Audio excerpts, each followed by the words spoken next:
Hello everyone, it's Amy and welcome for my third week of hashtag Roxy's Journal of Stitchery challenge. So this month it was vintage quilt background. So I had used some pieces from quilts that my mother had made. These were leftover pieces. And then it was Cozy Cottage. So I went ahead and we chose those last week.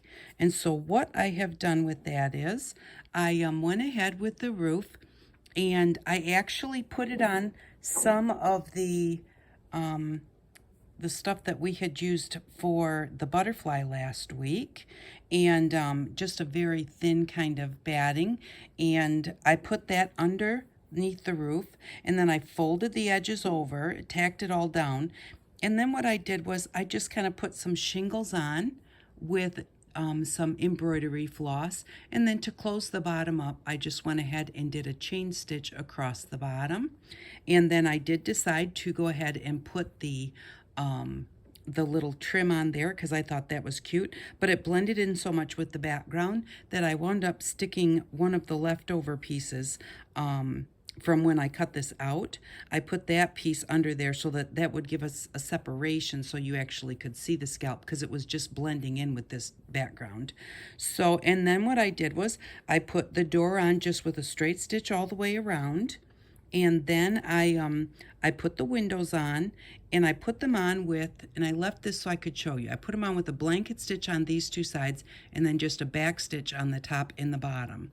And then what I did with the blanket stitch, because I got to thinking I wanted to have shutters, and so I was thinking about how was I going to do the shutters. And I thought, well, I could do like weaving to do the shutters. And I thought, well, if I put that on with a blanket stitch, that outward part of the blanket stitch could be used to do the weaving. So what I did was I have a blanket stitch here, here, here, here, here, and here. So we've got 1, 2, 3. I've got 6 blanket stitch. And then this one, obviously, I made a little skinnier than that one. So I think this one is about the same size. But I just kind of tried to make sure that I kept that blanket stitch in a line. And so then I just came up with another color right here at the very first corner. And so then I'm going to just go over the first one, under the second, over, under, to weave for that blanket stitch, or to weave it so that I will eventually get a shutter. Now right here, because we've got the fabric, I went ahead and made sure that I lifted, and I'm going to use the back of my needle so that the point of my needle doesn't catch. I just went ahead and just lifted that over, and then just pulled that over top that little bit of white of fabric so that it doesn't catch. And then just go ahead, because it's weaving, we're just going to go the other way. So I came under, so I'm going to go over, under, over, under. And so this is how I did my shutters. And I think that they turned out really cute. And then just go ahead and push that over each time. And then just do the opposite of what you did the time before. And just do that until you have the whole thing done. So I thought that that turned out really cute. And I really had never thought to weave through a blanket stitch before. But it makes the perfect little cross lines to weave through, and it makes it really easy. And plus you're doing two things at one time. You're putting down the lines that you can weave through, and you're sewing on top of your window to hold it down. And when I do weave with the needle, I weave backwards. It's nicer to have a needle that does not have a point on it, because that tends to poke you when you're weaving. So I really should have put my pink on a different needle than the one I chose. But this is my 4th shutter, and I still haven't bothered to change the needle. That's just called being lazy. Luckily, this is the last one. My finger's starting to get just a little bit sore. I'm not pushing on it, but I keep touching it. And then whenever you're doing your weaving, just make sure that you don't pull it tight enough See, that was under. Pull it tight enough to just meet up with that top stitch, but not to bend that top stitch down, so that you have a nice even thread at the top. But you don't want it to be all real loose at the top either. So then we only just have 1 week left, which will actually be the first week of May. Did I say March when I started this? I'm not sure. This is our April block. And so the reveal of the block, the completed block, comes out the first week of May. And then on that day, then we get instructions for what the next month will be. And so the first week of May, which will be next week, you'll see, I think we need one more. So next week, I will show you the reveal of the completed project. And as soon as I do this last one, I'll kind of let you know what I'm going to do for the last bit to kind of finish this one off. This one has been really fun too. I really enjoyed this one a lot.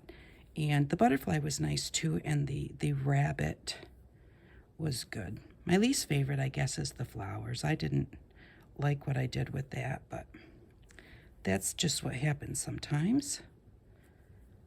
Especially when you're doing something like this, every page can't be your favorite. So then once I have finished, I'm just going to go back a little bit towards the stitch before this one. And it just kind of fills in because there's kind of a little bit of a gap there. So I just go kind of back to where that end of that gap is. And there we go. We have our shutter is completely done. And then I'm just going to knot it off real quick.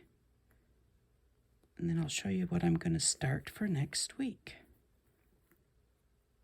There we go. I'm just going to leave that in the back because I don't have any scissors right here. Okay. So now the shutters are done. Oh, that looks really cute. I wanted to finish them, but I wanted to show you how I did that because I thought that turned out pretty cool, and that was a really easy way to weave. So for next week, what I'm going to do is when I did my stitches across here, and I said this kind of looks like a night sky, so I tried putting a little bit of a cross on each of the stitches, and that's what I'm going to do. I'm just going to kind of, randomly, they're not all going to go the same way. Like this one kind of goes that way. That one kind of is a little straight. And so I just went ahead and just did them randomly.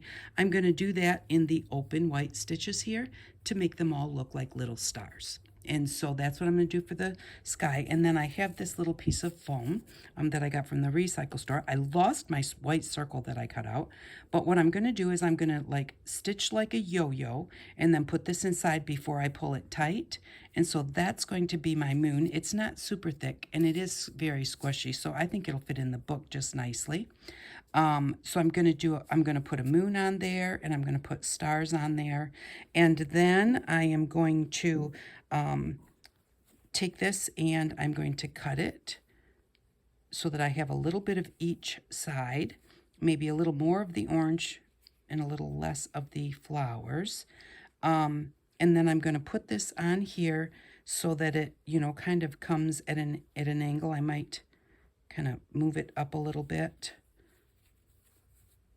so that I get this natural rounded part here, just so that it looks like a little sidewalk coming up to the door. So I'm going to put that little sidewalk there, and then I'm going to put a little bit of flower garden or do some flowers or stitching here, probably just very little tiny flowers because those are tiny, plus, in comparison to the size, they should be tiny. And I might put some flower boxes, but I haven't decided. I'm going to do this part first. So I'm going to do the orange will be as wide as the door. And so that's going to kind of come down like that. And this will be next to it. And that's going to be my little flower garden. But if I decide that I need more flowers, I might put a couple flower boxes here with some flowers in it. Maybe a little French knot for the doorknob. And I think I'm going to put little French knots in each one of these little circles in the middle of these little scallops there. So that's what I'm going to do to finish it off for next week. And I do also have the fence that I thought that I may put a fence on there. I might only put a fence maybe on part of it, maybe if the walk's coming this way, maybe I'll put the fence just over here. That might be kind of cute.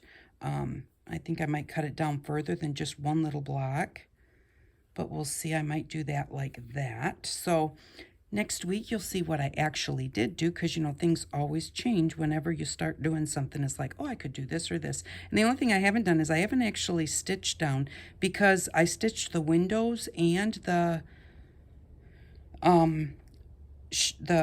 whatever those are.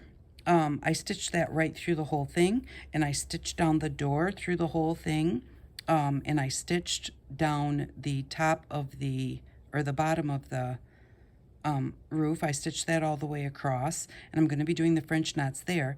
I haven't actually stitched down independently the house part, so I probably need to do something with that. Maybe just a little straight stitch or something. I haven't decided yet. And being that it's going to be sitting, maybe I won't do anything. But I think I probably will maybe do a straight stitch or something around the edge of the house, because I haven't done that yet. So thank you very much for stopping by. I really do appreciate each and every one of you. And I hope that you all have an outstanding day. Bye-bye.